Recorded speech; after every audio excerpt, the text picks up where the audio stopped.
जितने भी धर्म हैं, पंथ है, संप्रदाय है, उसमें कुछ कुछ बातें कल्पनाएं होती हैं, क्योंकि ये धर्म, ये संप्रदाय, ये पंथ, ये विचारधाराएं जब बनी थी तब की स्थिति अलग थी, तब का ज़माना अलग था, तब इतने संशोधन नहीं हुए थे, विज्ञान इतना आगे नहीं बढ़ा था।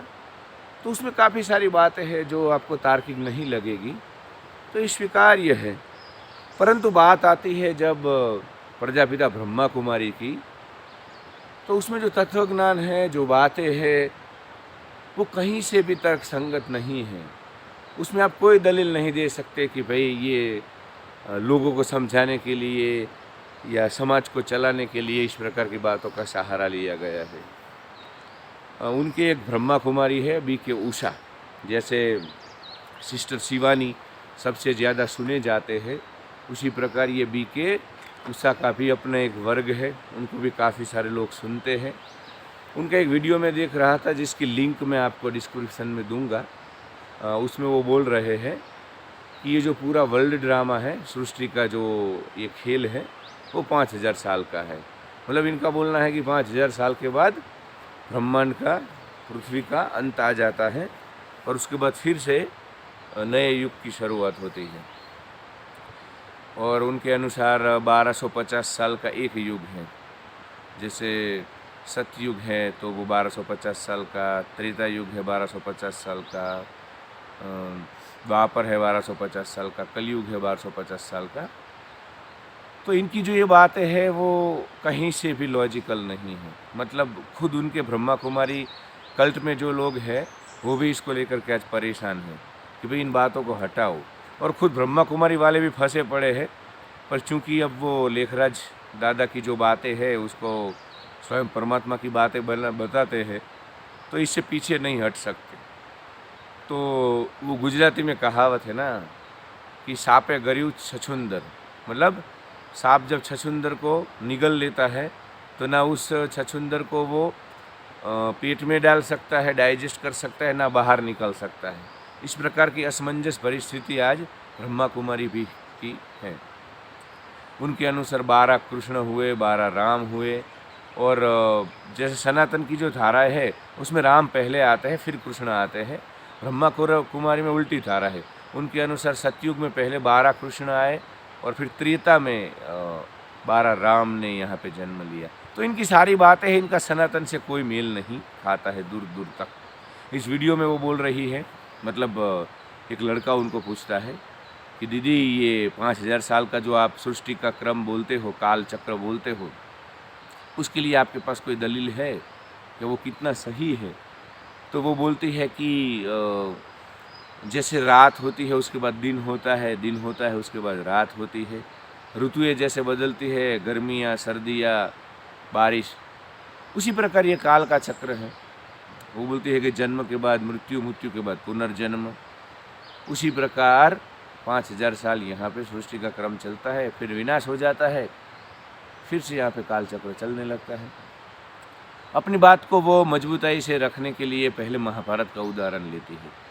वो बोलती है कि महाभारत का जो काल है वो आज से 5000 साल पहले का था, और महाभारत के अंत में ऐसी बात आती है कि जब घर घर में महाभारत होने लगेगा तब सृष्टि का अंत है। तो पहले मैं बीके शिवानी, बीके उषा आपको बता दूं कि महाभारत का काल 5000 साल पहले का नहीं है। सनातन का वेद उपनिषद से लेकर के आचार्य रजनीश तक का, जिद्द कृष्णमूर्ति तक का जो भी सफ़र है वो पूरा 5000 साल का है। महाभारत का जो काल है वो तकरीबन 2500 साल पहले की बातें हैं। तो पहले तो यहाँ पे आप गलत हो कि महाभारत 5000 साल पहले हुआ। दूसरा, महाभारत के किसी चैप्टर में ऐसी बात नहीं है, ना अंत में, ना शुरुआत में, ना मध्य में, कि घर घर में महाभारत होने लगेगा तब सृष्टि का अंत होगा। ये आपकी मन गढ़ंत बात है, ऐसी बातें महाभारत में नहीं है। उसके बाद जो बीके उषा है वो आगे बढ़ते हैं और इस्लाम की बात करते हैं कि भाई इस्लाम में भी क़यामत की बात बोली गई है और उनके अनुसार भी अभी क़यामत आने वाली है। तो हम नहीं बोल रहे हैं, इस्लाम धर्म भी ऐसा बोल रहा है कि क़यामत आने वाली है। उसके बाद क्रिश्चियनिटी को बीच में लाते हैं। क्रिश्चियनों ने भी बोला है कि ईसा के पूर्व 3000 साल पहले यहाँ पे स्वर्ग था और आज मतलब ईसा मसीह या यीशु ख्रिस्त को 2000 साल से ऊपर का काल हुआ है। तो पहले के 3 जब स्वर्ग था और ये 2 जो आज चल रहे हैं आफ्टर क्राइस्ट, तो इनको मिला करके 5000 साल होते हैं। तो बोलते हैं कि हम नहीं, पर मुसलमान भी ऐसा बोलते हैं और क्रिश्चियन भी ऐसा बोलते हैं। तो इस प्रकार की 2 दलील लेके वो आते हैं। तो इस्लाम में तो काफ़ी सारी बातें बताई गई है जो आपके ब्रह्मा कुमारी से भी विरुद्ध में है, सनातन से भी विरुद्ध में है। क्रिश्चियनिटी में भी काफ़ी सारी बातें हैं जो आपके ब्रह्मा कुमारी और सनातन से विरुद्ध है। उन बातों को क्यों आप रेफरेंस में नहीं लेते हो? आप उन्हीं बातों को रेफरेंस में लेना चाहते हो जो कि आपके 5000 के वर्ल्ड ड्रामे के साथ मैच खाती है। और दोस्तों रही बात क्रिश्चियनिटी और इस्लाम की, तो ये बीके उषा अपने आप बोल रही है। इस्लाम या क्रिश्चियनिटी का दूर दूर तक ऐसा कुछ बोलना नहीं है कि 5000 साल का वर्ल्ड ड्रामा है, 1250 साल का सतयुग है, त्रेता है, द्वापर है। ये बस अपनी बातों को थोड़ा प्रूव करने के लिए और लोगों को ये गुत्थी उनको सुलझानी है कहीं ना कहीं अपना कल्ट चलने के लिए, तो इसलिए ऐसी बातें कर रही है। तो काफ़ी सारी बातें हैं जो उनकी मन घड़त है, उनकी मुरलियाँ, उनके 1250 साल का एक युग, फिर कृष्ण का जन्म, राम का जन्म, तो काफ़ी सारी बातें। मैंने पहले ही बोला कि पंच संप्रदाय धर्म में काफ़ी सारी बातें उस समय के हिसाब से होती है, हम समझते हैं, ऐसा नहीं है। और ब्रह्मा कुमारी तो अभी अभी बना है, इंडिपेंडेंस के भारत आज़ाद हुआ उसके आसपास इस ईश्वरीय विश्वविद्यालय की स्थापना हुई है। परंतु काफ़ी सारी ऐसी बातें हैं जो कि न तर्क में मेल खाती है, न बुद्धि से उसको अगर आप उसका पृथक्करण करो तो मेल खाती है। तो काफ़ी सारी इनकी ऐसी बातें हैं। और ख़ास करके 5000 साल का वर्ल्ड ड्रामा की बातें अगर ब्रह्मा कुमारी कर रही है तो वो अपनी ही बातों में खरी नहीं उतरी है। पहले उनके अनुसार 2000 में दुनिया ख़त्म होने वाली थी, 2000 में नहीं ख़त्म हुई।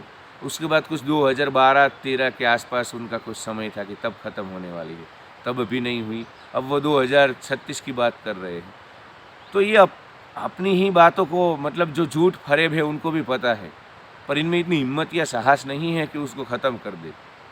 तो अपनी ही बातों को आगे चलाने के लिए ये कहीं ना कहीं ऐसी तर्क देते रहते हैं जो कि वास्तव में तर्क नहीं है, इनका लूला बचाव है। तो बस आज इतना ही। इनकी काफ़ी सारी बातें हैं जिसके बारे में बाद में बात करेंगे। पर दोस्तों मैं ये बता दूं कि जब हम किसी भी पंथ या संप्रदाय या आध्यात्मिक गुरु की किसी सूडो साइंस की बात का खंडन करते हैं तो इसका मतलब ये नहीं है कि हम सनातन विरोधी हैं। परंतु जब कोई भी सनातन के नाम पे या किसी पंथ संप्रदाय के नाम पे सूडो साइंस या छपीय विज्ञान को प्रमोट करेगा तो निश्चित ही हम इसका विरोध करेंगे, इसका खंडन करेंगे। क्योंकि सच्चा सनातनी वही है जो उपनिषदों की जो तार्किक वास्तविक बातें हैं वो समाज के सामने रखे। फिर से बोलता हूँ, हमारे चैनल को ज़्यादा से ज़्यादा सब्सक्राइब करो, हमें आपके सहयोग की ज़रूरत है। क्योंकि हम जो धारा है उससे विपरीत वीडियो बना रहे हैं। किसी को भी सच नहीं सुनना है, सबको बेहोश रहना है, और हम बेहोशी से लोगों को जगाने का काम कर रहे हैं। तो हमें सब्सक्राइब कीजिए, हमें सहयोग कीजिए, आपके सहयोग की हमें बहुत आवश्यकता है। Thank you so much for watching. Thank you.